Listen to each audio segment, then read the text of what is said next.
সাউসলিহি সাকর ওয়া মা আদরাকা মা সাকর লা তুবকি ওয়া লা তাদার লাওয়াহাতুল লিল বাশার। সমর্থ উপস্থিতি, সাকর নামক একটা জাহান্নাম আছে।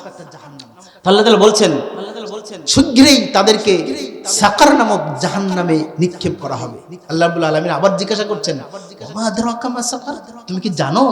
মুহাম্মদ সাল্লাল্লাহু আলাইহি ওয়াসাল্লামকে বলছেন তুমি কি জানো সাকর নামক জাহান্নাম কি? তিনি আবার বলছেন লা তুবকি ওয়া লা তাদার।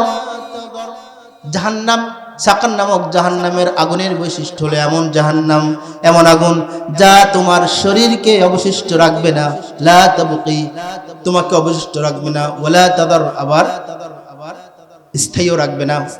বলছে তোমাকে ছেড়েও দিবে না, আবার তোমার জন্য কিছু অবশিষ্টও রাখবে না, একেবারে পুড়ে ছাই ভস্মীভূত করে দেবে এই আগুন, যা মানুষকে দগ্ধ করবে।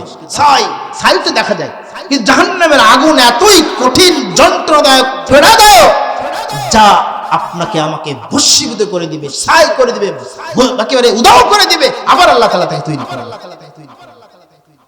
লাযা নামক একটা জাহান্নাম রয়েছে।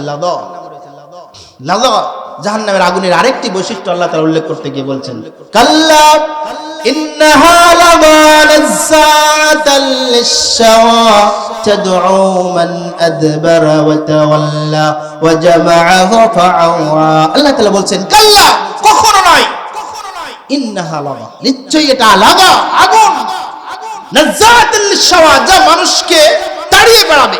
কোথায় মানুষ জাহান্নামের মানুষটাকে খুঁজে বেড়াবে।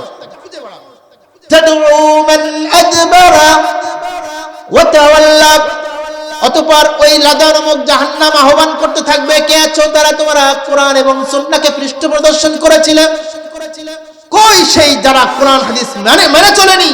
বারবার আলোচনা করা হয়েছে, জুমার আলোচনা করা হয়েছে, জালসা করা হয়েছে, সুদ খেও না, ঘুষ খেও না, ব্যভিচার করো না, পরকীয়া করো না, গীবত করো না, তহমত করো না, দিও না, গাড়ির দাড়ি সেভ করো না, টাকনু নিচে প্যান্ট পরিধান করো না, বিড়ি সিগারেট গুল জর্দা লাবাতা হিরোইন খেও না, বারবার বলা হয়েছে, কিন্তু পিঠ ফিরে চলে গেছে, শুনেনি।